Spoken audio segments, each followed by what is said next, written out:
Falando nisso, vamos conversar com o professor da Unicamp, economista, o Pedro Rossi, que está aqui conosco. Rossi, bem-vindo, boa tarde. E aí, o Mota já falou, né, que vai pautar o famoso PDL e sustar as medidas do governo.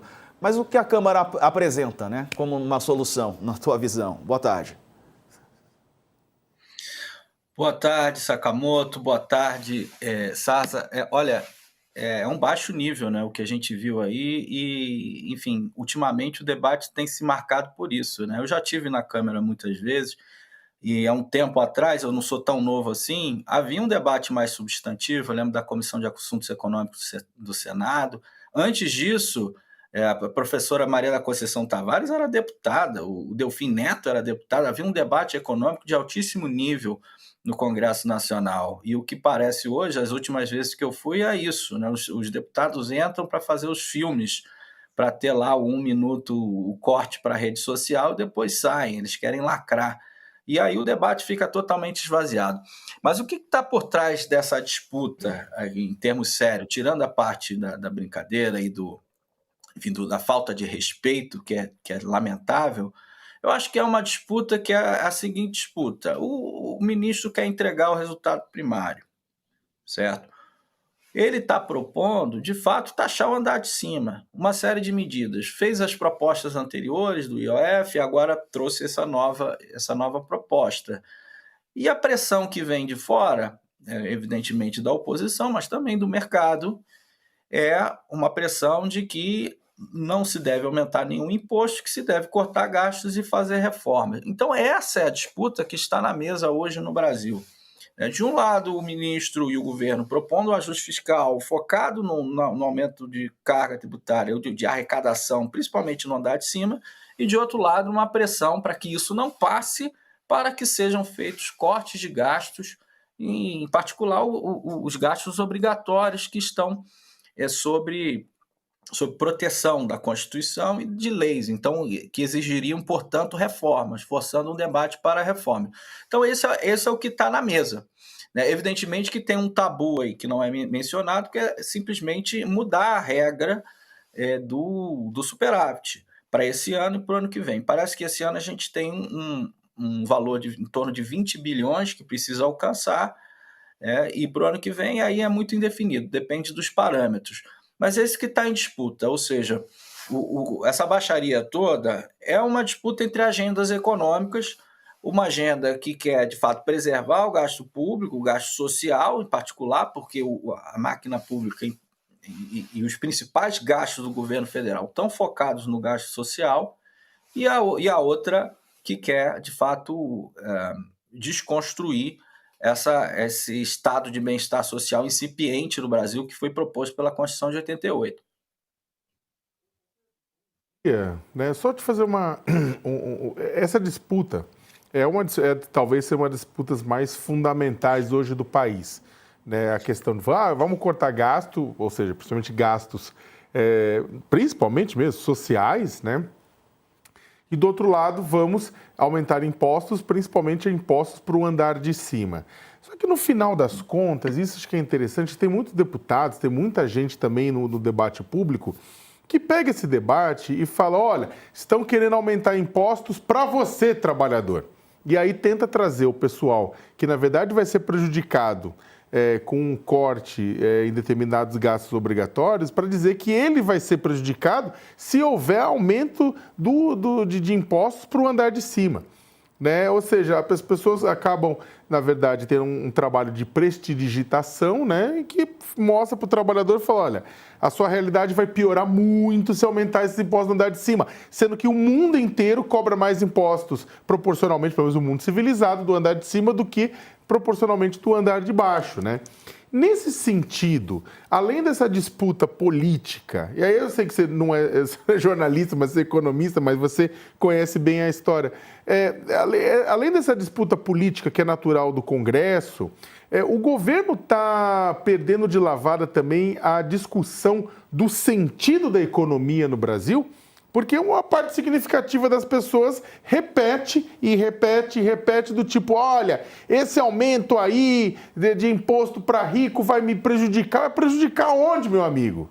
né? Enquanto isso, o que vai prejudicar de fato são determinados cortes que se atingir serviços básicos, né? O governo está perdendo esse debate, o governo não sabe fazer esse debate, não sabe como fazer esse debate. Sem dúvida, além da disputa de agendas, né, a disputa de narrativas também é fundamental. E eu acho que está perdendo de lavada o governo. Concordo totalmente com você. Por exemplo, esse pacote novo não tem nada para o andar de baixo. A gente está falando de quem tem riqueza financeira. São essas pessoas que vão pagar mais. Ou a contribuição sobre os lucros líquidos, que dificilmente isso vai chegar em preço das coisas. A única exceção, de fato, são as bets, né? As bets elas têm um alcance muito popular. Mas aí as bets também elas devem ser desincentivadas, né? E taxá-las é uma maneira de fazer isso. Então, veja, a comunicação, de fato, poderia ser muito melhor.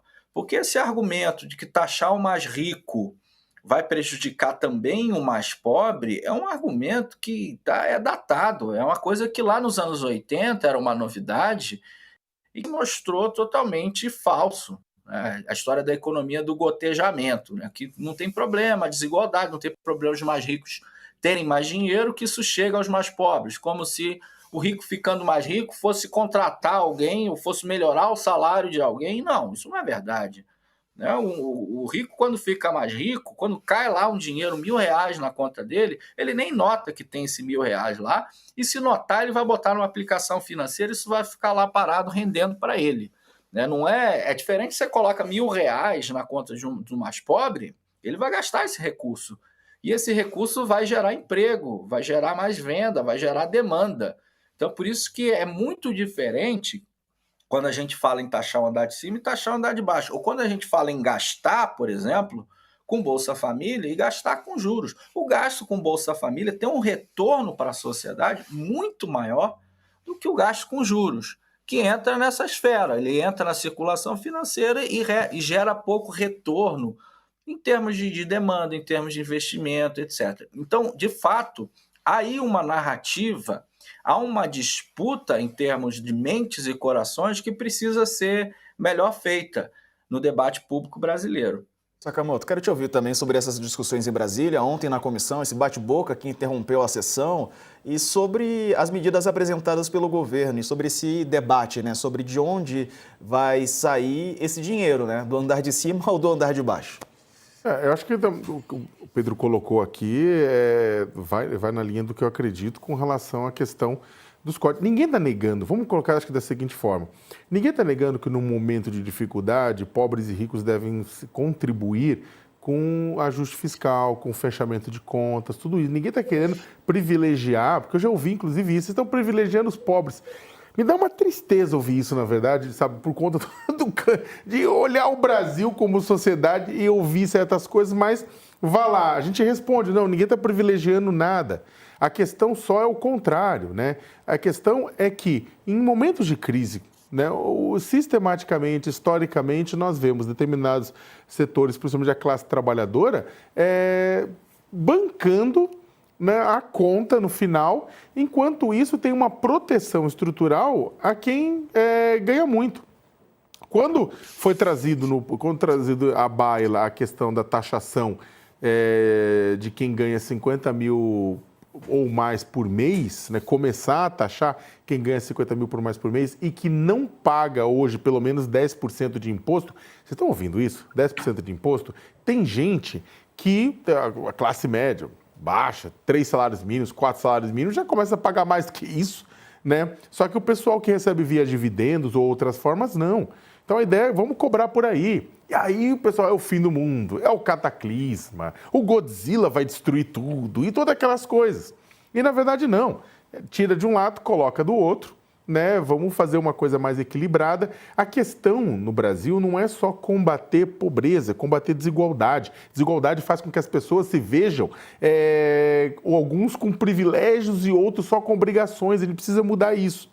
Então, o que acontece? Você tem essa questão do imposto de renda, você tem a questão de outras taxações com relação a investimentos. No Brasil, querendo ou não, a gente tem quem vive de renda vive muito bem.